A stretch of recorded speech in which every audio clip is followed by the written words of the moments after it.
La France s'est livrée en Afrique à des massacres terribles sur les populations civiles, des enfants pendus à des branches d'arbres, des mères assassinées d'un coup de lance. Vous allez découvrir une part sombre méconnue de l'histoire française lors de la colonisation. 1899, une affaire secoue l'État français et la Troisième République, l'affaire Dreyfus. Pendant que l'affaire prend une ampleur nationale, un ministre du gouvernement n'attire guère d'attention. Son nom, Jules Chanoine, ministre de la guerre. Pourtant, son fils, alors capitaine, a commis, avec son camarade Voulet, reçu à l'Élysée, vainqueur de Mossi, actuel Burkina Faso, l'un des pires massacres de l'armée française au Tchad et au Niger. En 1899, le gouvernement dépêcha une expédition militaire en Afrique et plus précisément au Tchad. Les hommes conviés, le capitaine Julien Chanoine et Paul Voulet, appelé également la colonne Voulet-Chanoine. Conquérir des colonies étant les grandes manœuvres politiques de ce temps. La France, l'Empire allemand et l'Empire britannique se livrèrent une lutte sans merci, frôlant la catastrophe lors de la crise de Fashoda en 1898 et plus tard atteindra son paroxysme lors de la crise de Tanger en 1905. L'Empire britannique demeurait alors la première puissance mondiale. Mais alors pourquoi la France s'est-elle rendue au Tchad en s'étant troublée par l'affaire Dreyfus? L'institution militaire fortement impactée souhaitait revaloriser son image et son honneur par des conquêtes coloniales. Généralement, les anti-Dreyfusards étaient souvent des nationalistes en faveur de l'expansion coloniale. Aucun écrit n'est malheureusement disponible pour connaître la position du capitaine Voulet et Chanoine. En revanche, le père de Jules Chanoine, ministre de la guerre à l'époque, était bien un anti-Dreyfusard. Lors de la commission de révision du jugement de Dreyfus, d'après la déposition de Lucie Dreyfus pour une révision en cassation, il est mentionné ceci. Le refus de saisir la cour de cassation serait le déshonneur de sa vie. Il avait des sanglots dans la voix. Bourgeois et Delcassé lui revinrent en aide. Chanoine gardait le silence. 2 ministres étaient absents, les autres hésitaient. Félix Faure chassait à Rambouillet. On s'ajourna au surlendemain. Au début de la séance, Chanoine avait cyniquement accepté de transmettre à Zurlinden la pénible surprise du Conseil au sujet des procédés pour engager les poursuites contre Picard. Le colonel Picard avait découvert selon ses recherches que le véritable espion en contact avec l'Allemagne n'était pas Dreyfus, mais un certain commandant Esterhazy. Pour étouffer cette piste et maintenir la condamnation de Dreyfus, Hubert Joseph Henry fabriquait un faux document. C'était un officier du service de renseignement français. Ce faux document était une lettre attribuée à l'attaché militaire allemand Schwarzkoppen, censé accréditer la culpabilité de Dreyfus. Même si encore une fois aucun écrit ne prouve son adhésion aux anti-Dreyfusards, lui, capitaine dans l'armée française et fils du général Chanoine, a été bercé par cette ambiance pesante. Mais pourquoi aller au Tchad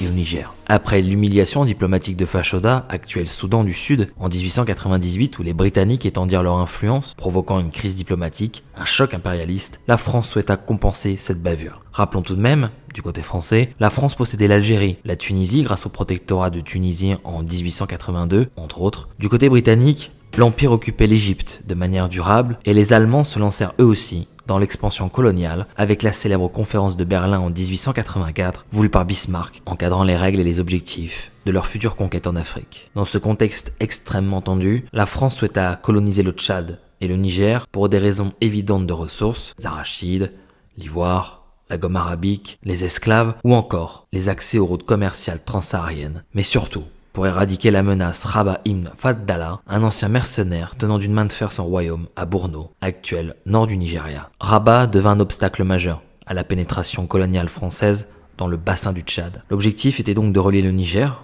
Afrique de l'Ouest, au Tchad et au Congo, Afrique de l'Est, avec une jonction au lac du Tchad. Dans l'une de ses notes, Julien Chanoine, il est accompagné de 360 tirailleurs. Il nota également que le 14 décembre 1898, Paul Voulet ne l'avait pas encore rejoint. En effet, ils n'étaient pas partis ensemble. Il attendait encore Voulet avec tout son matériel. Le voyage de Julien aurait duré 2 mois. Étant parti le 18 octobre 1898, il avait alors parcouru 900 km en partant de Dienné. Les massacres. Une fois réunie, la colonne Voulet-Chanoine, l'expédition s'était déroulée jusque-là sans trop d'encombre. La colonne atteignait le village nigérian de Sanzane Aoussa, où la force s'est rassemblée dans son intégralité, composée maintenant de 600 soldats, 800 porteurs, 200 femmes et 100 esclaves, ainsi que des centaines de chevaux, de vaches, d'ânes et de chameaux. Ces 2 documents d'archives prouvent 3 choses. D'une part, l'implication française en Afrique, par l'intermédiaire de Paul Voulet et de Julien Chanoine. Deuxièmement, l'implication même de ces 2 personnages. Troisièmement, la hiérarchie. Paul Voulet, à travers ses différents protectorats, montre son influence sur Julien Chanoine. Au milieu du désert et en conquérant, ce groupe a mis une énorme pression sur les approvisionnements de vivres. Avec ses hommes campés, Voulet est allé au sud pour rencontrer un certain Jean-François Klob. Ce colonel, administrateur de Tombouctou, lui aurait donné 70 soldats indigènes supplémentaires. Klob était nerveux à propos de Voulet écrivant ainsi dans son journal « Je suis anxieux.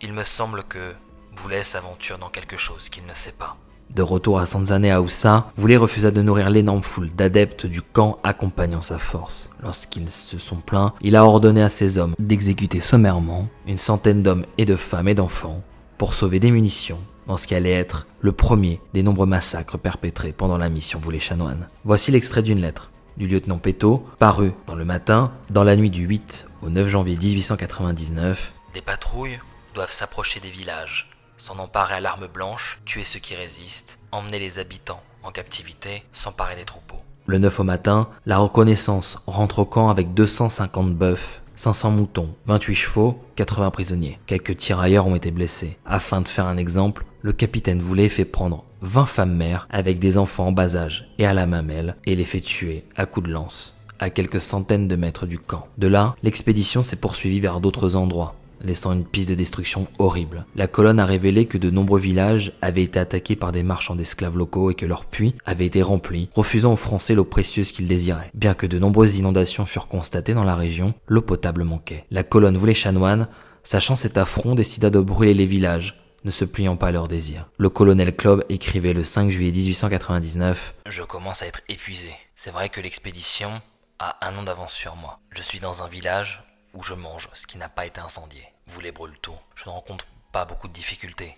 Les habitants sont terrorisés par le passage de Boulet. Ils s'enfuient quand ils me voient venir. Quand ils voient les tirailleurs, les arcs et les flèches tombent de leurs mains. » Il fallait arrêter les deux hommes dans leur marche funeste, puisque les exactions de ces hommes ont été diffusées dans le quotidien Le Matin, et donc connues de tous. Le lieutenant Pétot, un officier subalterne renvoyé par Boulet, écrivait un télégramme en 1899 pour le compte du ministère des colonies, Antoine Florent Guillain. Le capitaine Chanoine aurait mis sur des bâtons la tête d'habitants, trouvés dans des villages qui auraient été brûlés à 12 km. J'espère que les allégations ne sont pas fondées. Si, contre toute attente, ces crimes abominables sont prouvés, Boulet et Chanoine ne peuvent pas continuer à diriger la mission sans une grande honte pour la France. Dans ce même télégramme, il parla également des mains coupées pour prouver l'obéissance et des porteurs décapités. Au-delà de cette honte pour la France, c'est une énième crise portant atteinte à l'institution militaire qui, pourtant, va s'aggraver dans les jours à venir. Les suspicions vont devenir une réalité quand le lieutenant Octave Meignier rapporta qu'Arsène Klob était convaincu des atrocités menées par ces deux hommes quand,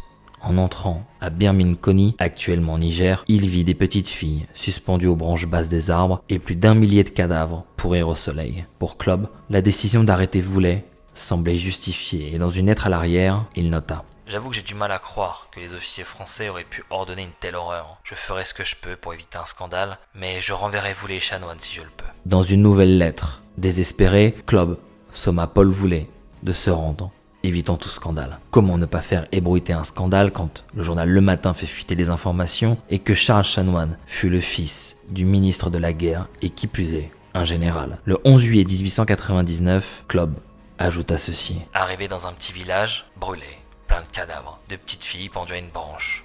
L'odeur est insupportable. Les puits ne fournissent pas assez d'eau pour les hommes. Les animaux ne boivent pas. L'eau est corrompue par les cadavres. Le jour de la fête nationale, Klob, ayant retrouvé les deux hommes, s'avança avec les siens. Ils sont désarmés. Klob lui demanda de se rendre. Son ordre était clair. Ne pas ouvrir le feu. Octave Meignier, présent lors de la scène, attesta cette version. Boulet demanda à Klob de se retourner, ce qu'il refusa. Les hommes de Boulet tirent 2 salves, le tuant sur place. Les hommes de Klob ont pris la poudre des scampettes. La veille, Boulet avait fait exécuter 150 hommes et femmes et enfants par vengeance suite à la mort de 2 de ces hommes. Boulet savait que le retour en France était synonyme de mort. Il essaya de convaincre la construction d'un grand empire en Afrique avec ses sujets qu'il croyait aveuglés par ses ordres. Les soldats réticents à obéir à Boulet, maintenant qu'ils avaient retiré son insigne et craignant ce qui pourrait arriver à leur famille, s'ils le suivaient, se sont révoltés. Ils ont rapidement maîtrisé les quelques loyalistes de Boulet, le tuant. Le capitaine Boulet est mort le 16 juillet 1899.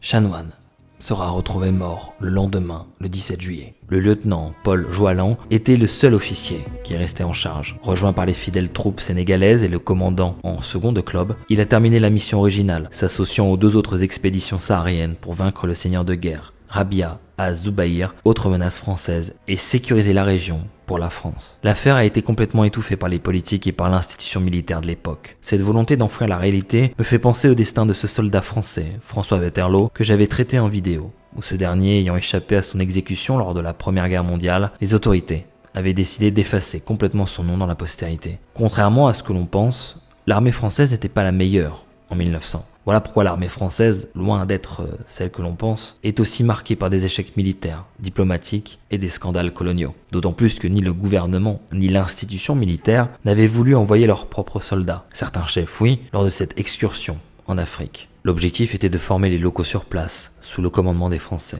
Et en parlant de puissance militaire, la Royal Navy dominait les mers et possédait quasiment 2 fois plus de cuirassés que les Français, alors deuxième puissance maritime mondiale. L'Allemagne était mieux organisée et les Russes avaient beaucoup plus d'effectifs. D'ailleurs, le fils d'un certain Joachim Ribbentrop précisait que l'armée allemande était bien mieux préparée de toutes les armées en 14, mais n'empêcha pas leur destin funeste en 1918. Et en parlant de Joachim Ribbentrop, il fera l'objet de mon prochain documentaire au mois d'octobre où vous allez apprendre beaucoup de choses. J'espère que vous serez au rendez-vous. Ça m'a demandé 2 mois de travail et surtout, c'est la vidéo que vous avez choisie. Donc je vous dis à la prochaine. Ciao!